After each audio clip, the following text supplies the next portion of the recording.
Good morning. This is Rick Rush. We're a little early. We're just getting set up.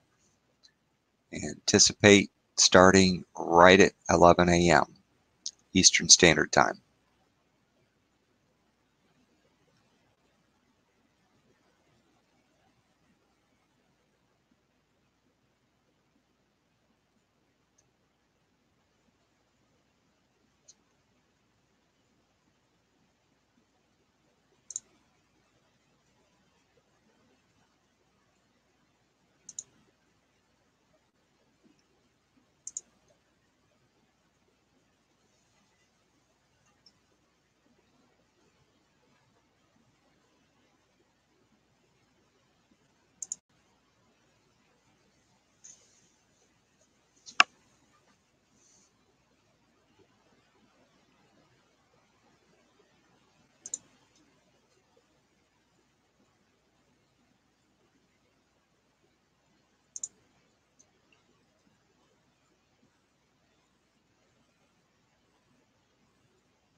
Hey, this is Rick Rush. We've got about 2 more minutes until 11 a.m. and we're just waiting on last few attendees. If you can see the presentation introduction screen, just let me know in the chat.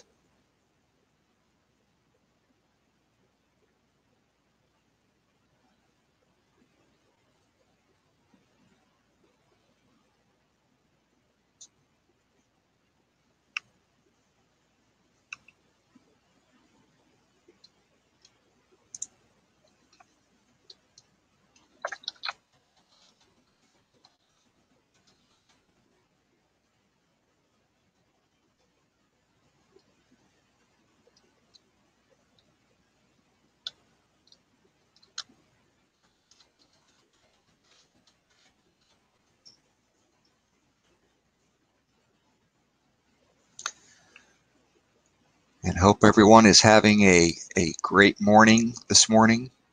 Looking forward to your questions.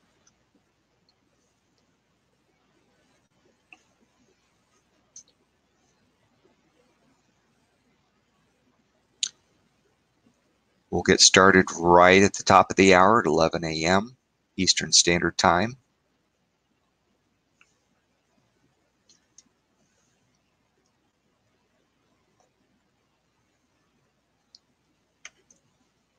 And again, if you have any questions throughout the presentation, just type them in chat. I'll stop every now and then and take a look and try to answer those questions either as they come up, or I'm going to definitely leave time at the end for questions. We got about 1 more minute. And appreciate everyone taking the time to attend. Those that are involved in IT, this is going to be hopefully it's primarily for business owners, people that are not in IT, but if you have any specific IT questions, I'm happy to answer those as well.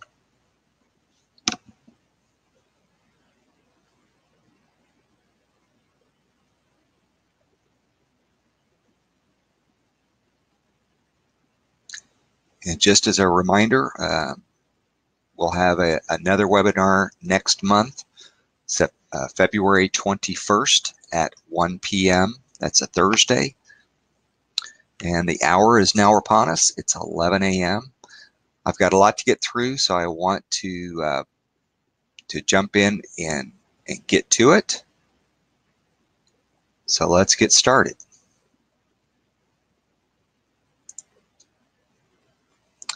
So who am I? I've been in IT for over 30 years and recently have come to realize that with the dangers of hackers and ransomware that I really need to focus on cybersecurity. So about 4 years ago, I really started diving in and looking at cybersecurity as a focus. And I've really tried to apply myself to learn as much as I can. I can't be an expert in everything, though.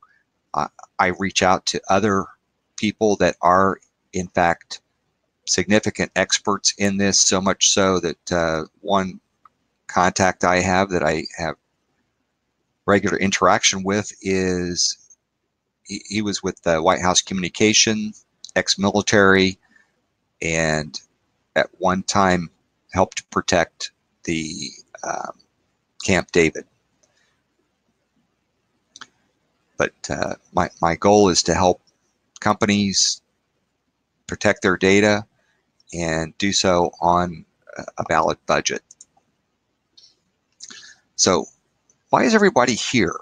My hope is that you're here to hopefully not be a sitting duck for cybersecurity criminals or cyber criminals. So my goal is that that you're here with a goal, and the goal is to reduce your cyber risk overall by becoming more aware, getting more information, finding out where you can go, what you can do to reduce that cyber risk.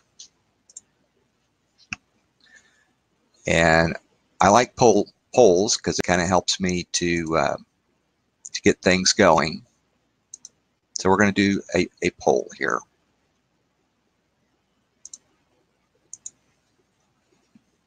Okay. So if you would, what's your title? Owner, CEO, partner, a C-suite level but non-IT, a C-suite level IT person, or none of the above.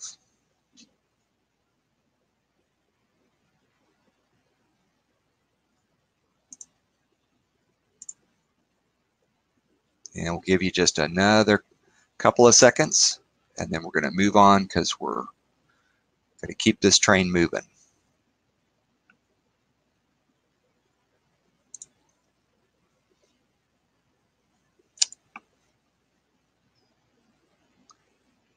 So if you, hopefully you'll see the results of the poll. We had 2/3 are owners, CEO, partners, and 1/3 are the C-suite IT people.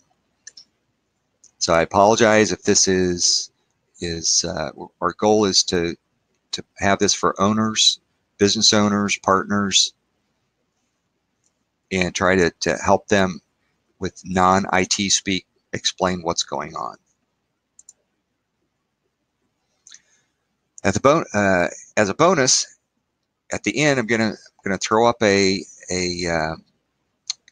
kind of a pitch to download our 15 ways to help protect yourself with a checklist. It's quick and easy, is free, doesn't obligate you to anything.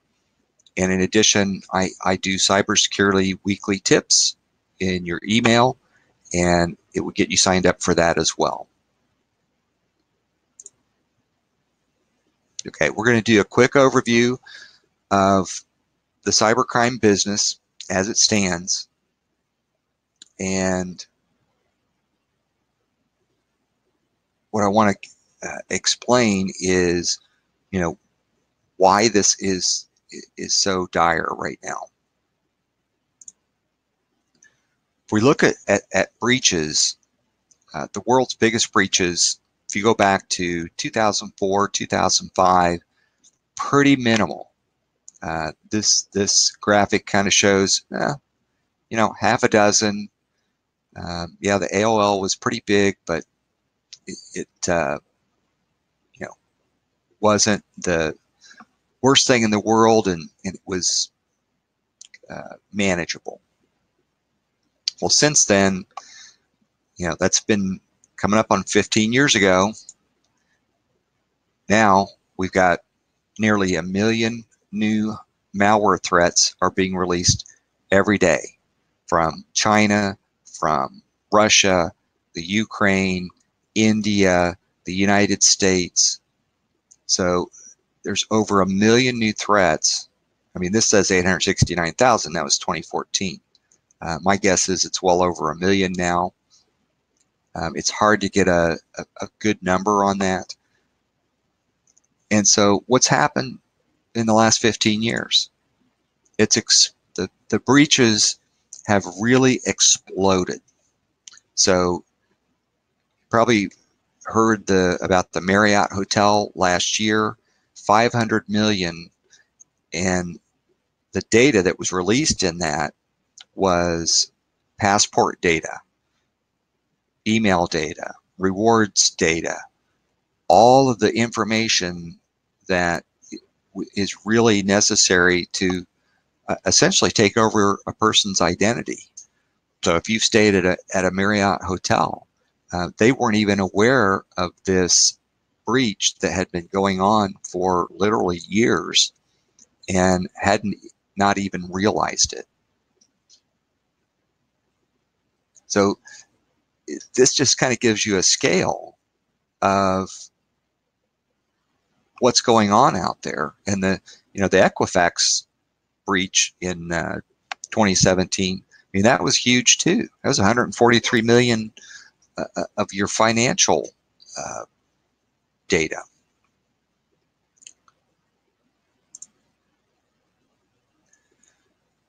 And sadly, most of the data breaches, the studies find, start with employees. The Equifax breach, it was an internal vulnerability that was not covered and left open for months and months and was leaking information. The Marriott breach, again, it was a lack of patching and covering up vulnerabilities that companies have that are caused by employees. And we can get specific to in this, but one of the things I want to kind of hit up front is the fact that this Roger Grimes, he's a cybersecurity expert. I read a lot of his stuff. It really impresses me. And he came out with six myths that the CEOs believe about security. And I picked 3 of them, the 3, I think, most important ones. And the concept that, look, we're going to get attacked. We can't stop them. We just need to budget for ransoms from ransomware, which some hospital administrators have started doing that. They just put it in their budget that, hey, we're going to have to pay some ransomware to get our data back, and we just need to include that in the budget. The idea that you've got your patching under control, and I could go through a myriad of reasons that that's not the case, and oftentimes it's convenience over security, because we don't want to inconvenience our users. We don't want to inconvenience when we have hiccups, when patching goes awry and breaks something that was worked before, and then the IT, hey, we're the bad guys because we broke something and now we have to go back and fix it. And the third one is that security training is adequate as it currently stands. One of the statistics that I've seen in multiple places is that the average training in minutes for companies, the average is 30 minutes a year. And I can guarantee you that that is woefully inadequate. And we see it in the breaches. And here's a classic cybersecurity nightmare. This company owner, an employee was not trying to be malicious, had installed a file share to listen to music, didn't tell the IT, didn't have approval to do it, just did it, which opened up their files to third-party people coming in from the internet. A third party downloaded patient data, and the internal IT didn't catch it until the damage was done. And he was fined by the government huge amounts of fines and penalties, and he fought it. He said, no, this isn't my fault. And, you know, our IT guys can't find where any of this data was exposed. And he lost, and essentially lost his business. Now, what do the bad guys do with this data that they steal? They go and they sell it on what's called the dark web. And the dark web is an area of the internet which is not easily accessed. You can't get to it normally through your web browser. You have to have a special browser, special software to get there. And it's where criminals buy and sell everything that's illegal. And so your email address, passwords that have been stolen off of what different websites that have had breaches, like AOL, LinkedIn, Dropbox. When they steal those credentials, they're hoping for two things: that you use that email, that same email account credential on other sites, and that you've used the same or similar passwords. And if you don't think that your credentials, your company's credentials are for sale, these are mine. These are my credentials that I found when doing research on the dark web. Thankfully, they weren't a lot, but the first one is, and of course I've X'd out the information, that was based on a Dropbox breach. The second line was based on from LinkedIn. And you can say the password is a long string of letters and numbers. That means it's encrypted. The bad news is when the guys stole the usernames and passwords, or emails and passwords, they also stole the key for the encryption. So the password data is free and open for people to see.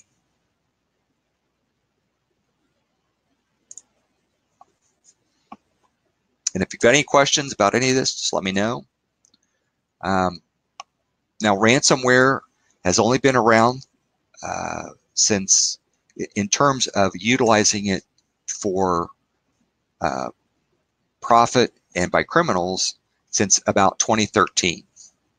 So that's only coming up on 6 years ago.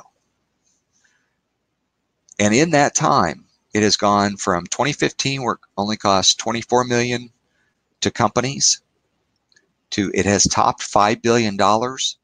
And in the next couple of years, it's expected to quadruple. That is not going away. It's not getting less. It's getting worse.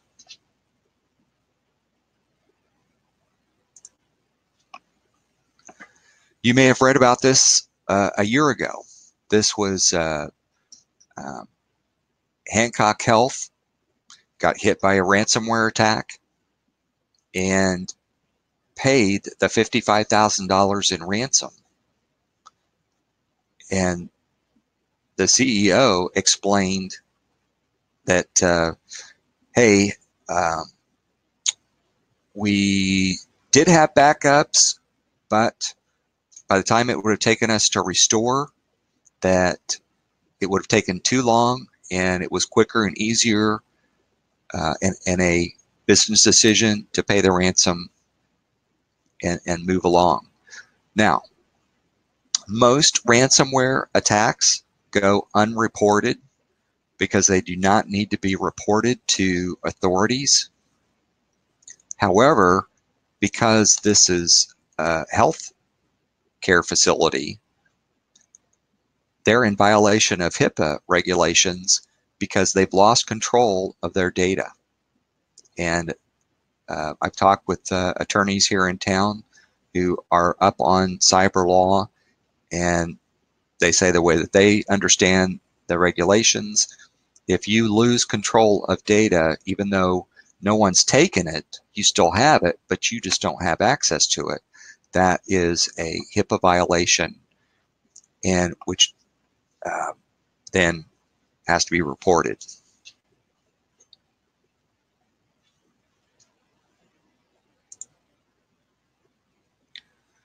Now, if you think you're too small, that our IT guy handles that, nobody's going to hack us. And quite frankly, the reason I put this slide up is because I have heard that over and over and again with companies that I've talked to that are 5, 10 people, small law firms, small manufacturers. Maybe they only have 2 or 3 computers in the company, and they're like, look, nobody's going after us. We don't have any data that they want. Why would they bother with us? And let me know if you guys have heard that yourselves.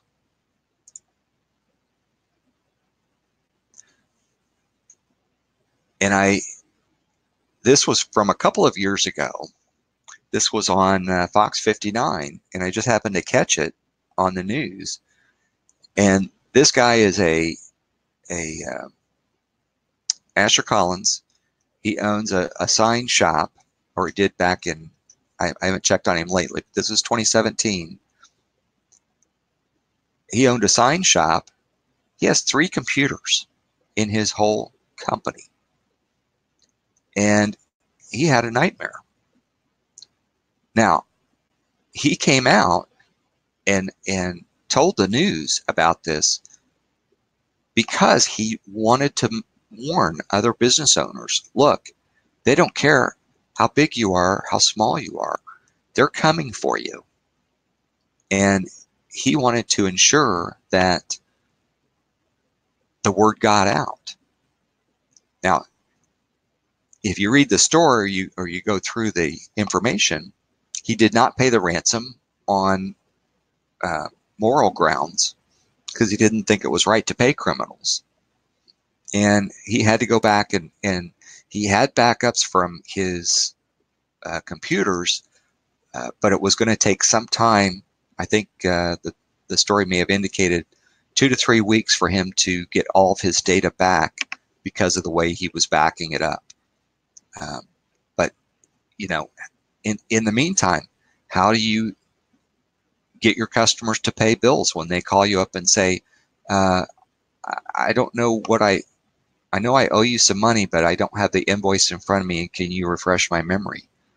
You can't look it up.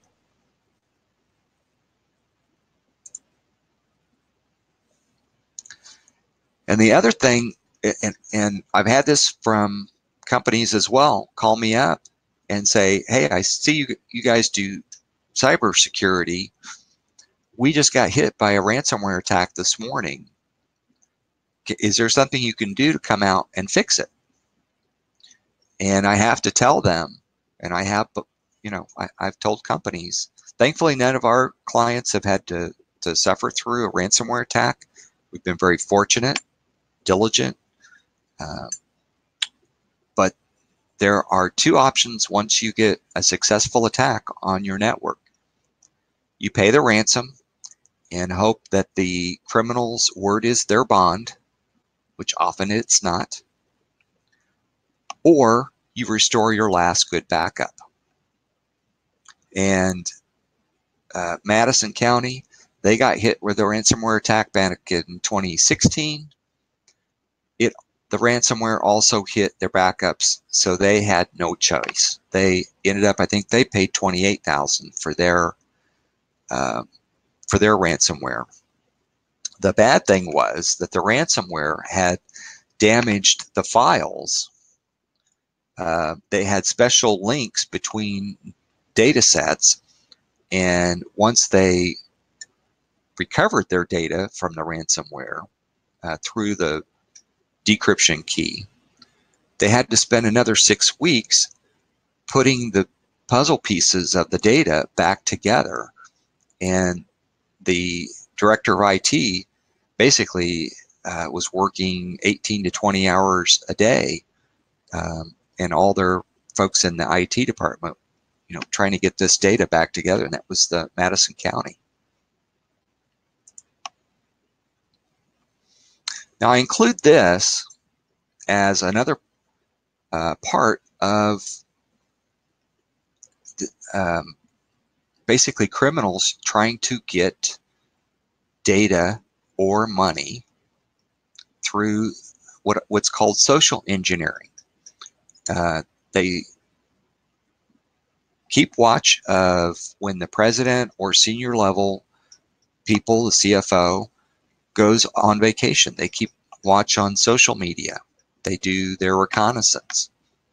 And what they will do, and I've got the horror stories that have been told to me about these, where a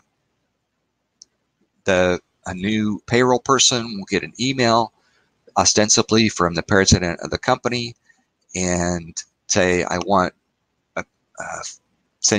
you to send me in PDF format all the W-2s for all employees right away. I want it done today, ASAP.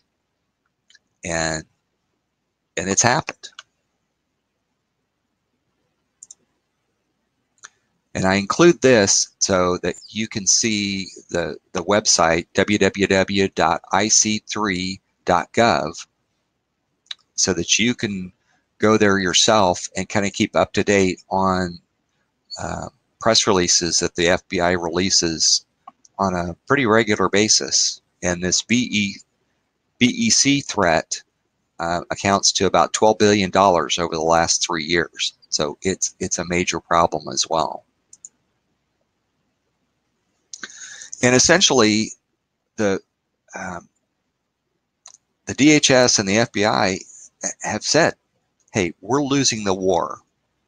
These are not things that we have been trained to think about in terms of cyber criminals basically breaking in and stealing money either through ransomware, through fake emails, phishing emails, etc.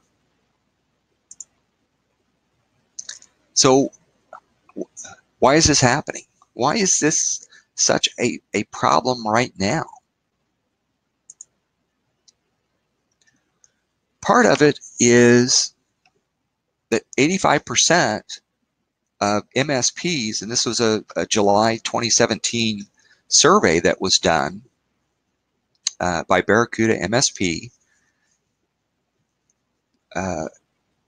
85% of MSPs, which are IT companies, don't offer a single cybersecurity service. And when I kind of started, doing my research and looking into this, I felt that a lot of IT companies, I was thinking about 50%, weren't paying attention to this and didn't offer any security services. But I was kind of shocked when it said 85%. Now I think that's changing. I think that's IT companies are finally realizing that they've got to do more. And I kind of threw this in there because I think it's a great, in theory, your IT company is taking care of this. But in practice, maybe they're not. You've got to ask the questions. You've got to be poignant with them to determine, are they truly, building in the security into the system to help out.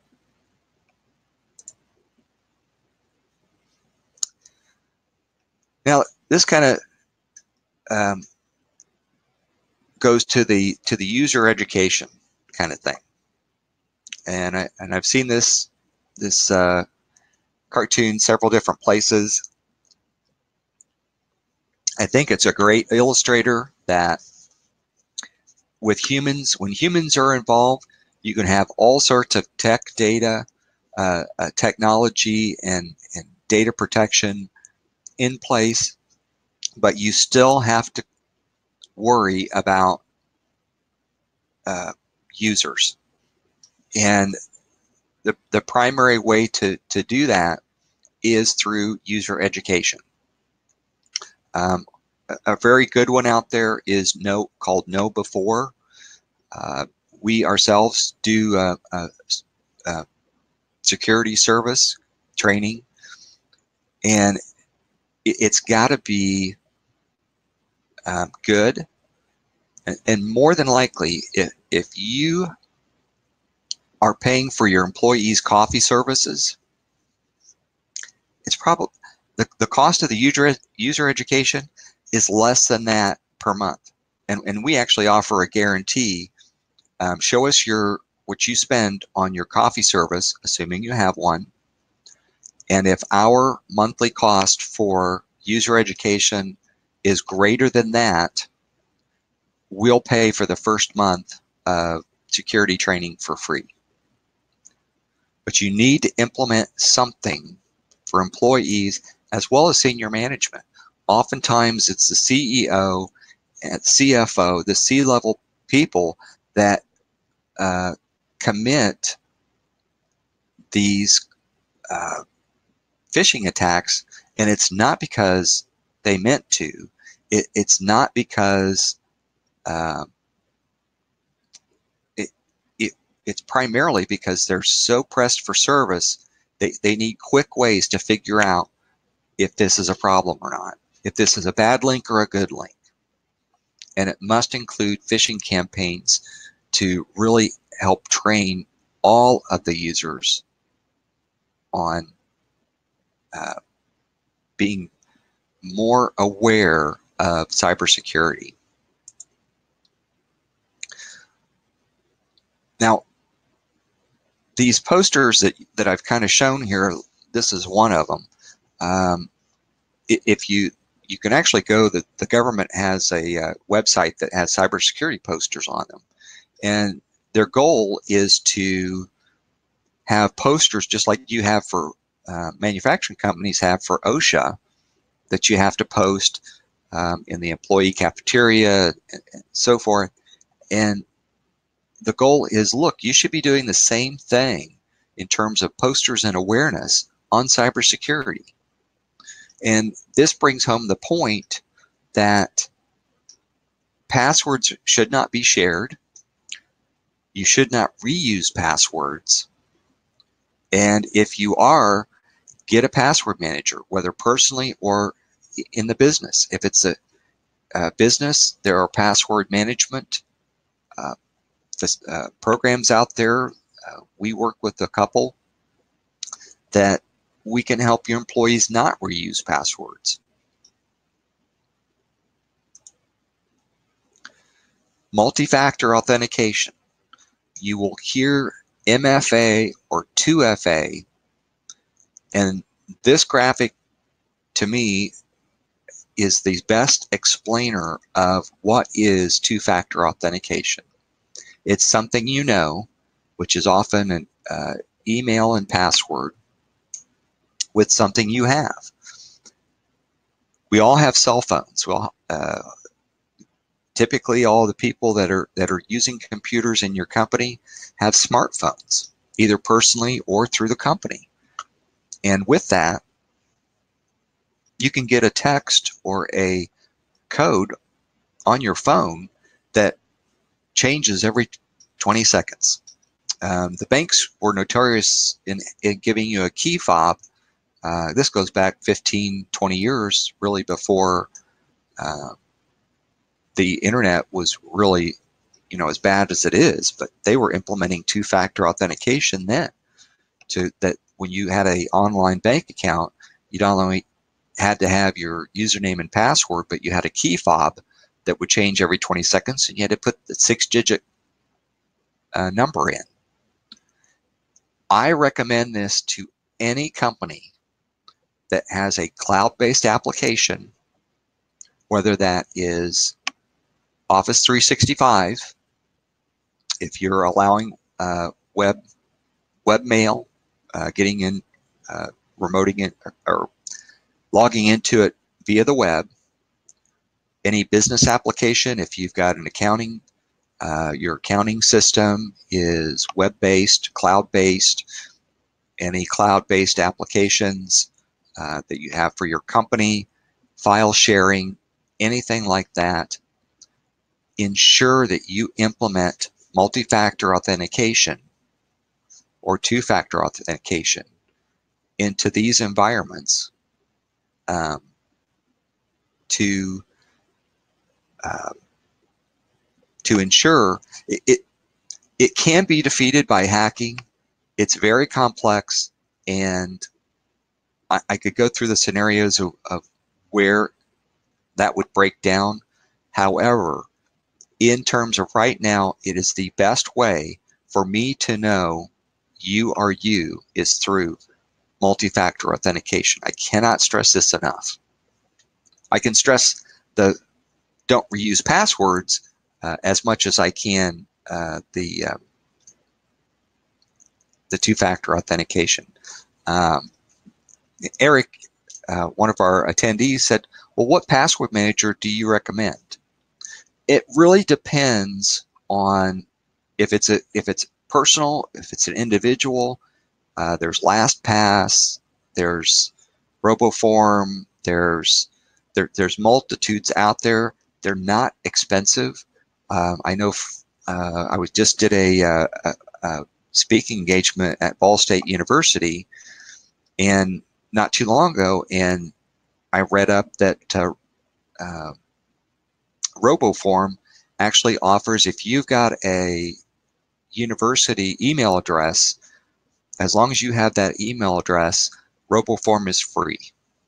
So all the professors could use it forever for free, and all the students, all while they're in college, can use RoboForm for free. And I think it's like $20, $30 a year. It's really cheap insurance. And I, with a password manager, you have to remember the password one time, one password. All the rest are in your password manager. Now, I have had a discussion with an attorney who is in cybersecurity, and he said, I don't trust password managers because I feel that that is putting all your eggs in one basket. And I asked him, well, what's your alternative? He said, well, I keep them all written down. And to me, you would have to carry that around with you always. And who's to say you're not going to lose that? So each one has its downfalls. Now, ensure that if you do have a password manager, that you utilize two-factor authentication with it, so to be as secure as you can.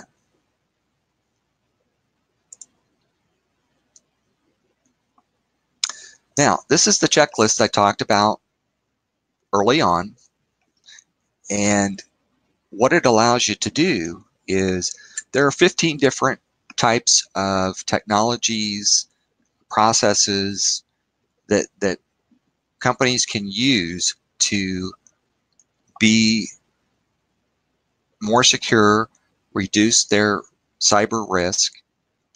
And what's nice about this checklist is you can use your red check mark, go through the boxes of, okay, we've got a firewall, we've got anti-spam on our email, we're doing a backup, and so forth. And then you put circles around those things that you don't have.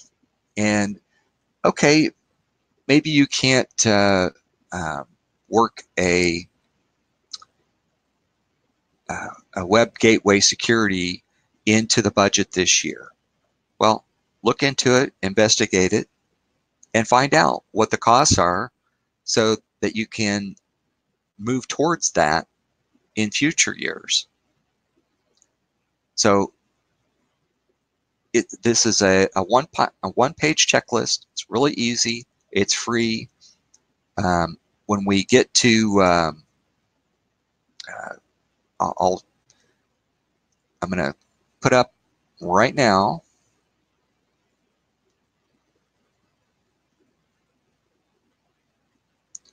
Give me a second.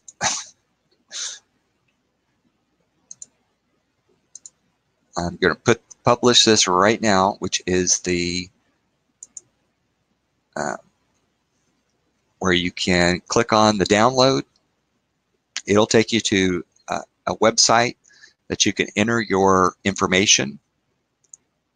That will immediately get you the PDF, as well as get you on the list to get my weekly cybersecurity tips. You can stop them at any time. I have gotten, I have more than 60 different tips, so it goes actually a little more than a year. I have been told by numerous people that have gotten them. They really appreciate some of the tips that we include, because it gets them thinking about awareness, and it doesn't cost a thing. I'm not going to spam you with, I'll probably put you on our monthly newsletter list. We've had really good responses from that as well. That and this checklist, or this, the weekly cybersecurity tip, I'm not going to inundate you. That's not my goal. My goal is to educate, to get you to a point where you're really thinking about cybersecurity on a consistent basis. And here's one other thing that I want to talk about, and that is if your company has a controller and a CFO, so you have a C-suite person over the financial aspect of the company and a controller that does the day-to-day operations, I really encourage you to get with your C-suite, your board of directors, and hire a CISO. Companies that have not had CISOs, typically once they got breached, Target is an example, Anthem is another example. Once they got breached, they hired a CISO. Be proactive, get it in the budget, hire a CISO, and make the cybersecurity a priority for your company.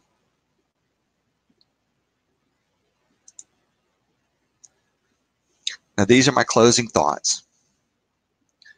User education is key. If you're not doing it, it really needs to become a priority, and it needs to be implemented all year round. Are the ones that we utilize, you get weekly little videos that take a couple of minutes to watch, a 4-question, 5-question quiz, and you're on to your work. So less than 10 minutes a week, 5 minutes a week, and the yearly test that everybody takes about an hour, but it gets your employees thinking about being secure. Don't reuse passwords, period. Not even similar ones. If you're changing the number on the end of a password, you might as well just reuse the same password. And you might as well use the word password. Protect your work email address. This is very important because that's part of the credential that you use to log into business assets, whether that's Office 365, your business application account. Don't use your work email address for non-work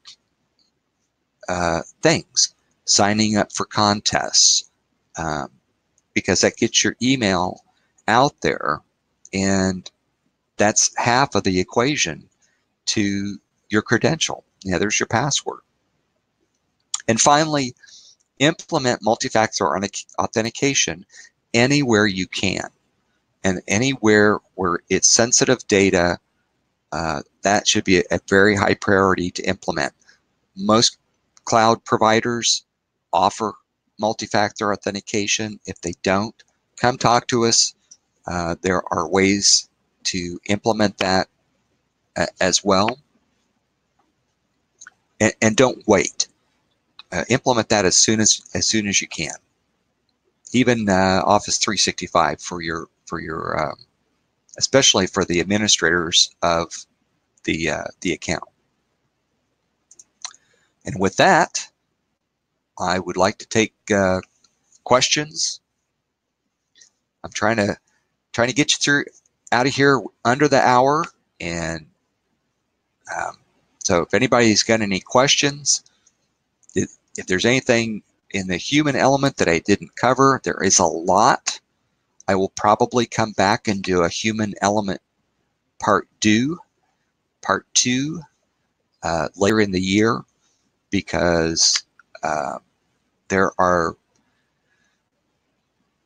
a cloud IT or shadow IT, and that's where your employees are downloading apps like Dropbox and things that the IT department doesn't even know about, where they're putting business assets at risk and not even meaning to do so.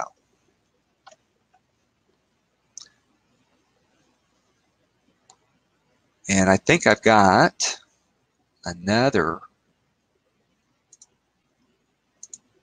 poll here.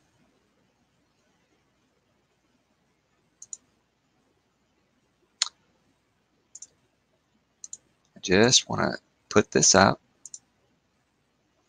So who's actually responsible for the protection of company digital assets?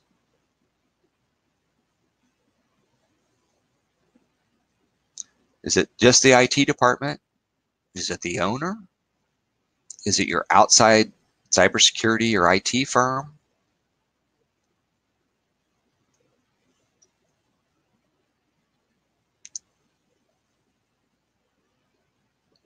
So just another second, and we'll go ahead and publish these. So who's responsible?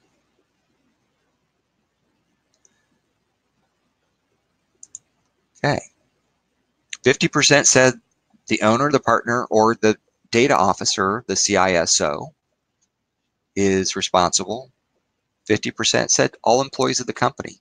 Ultimately, all employees of the company need to feel that they are responsible for the protection of company digital assets. This is an educational, a mindset change. I can't let just IT worry about it. I've got to worry about it. Every single person in the company really needs to worry about it.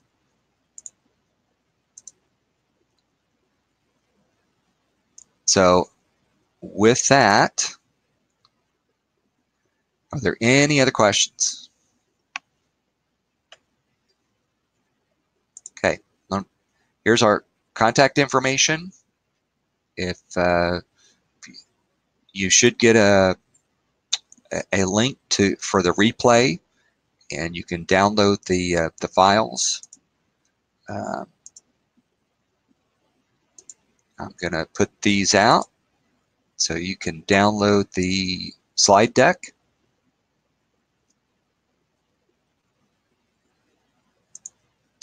And also, I want to invite everyone to the February 21st at 1 p.m. Eastern Standard Time. Our event will be the travel edition.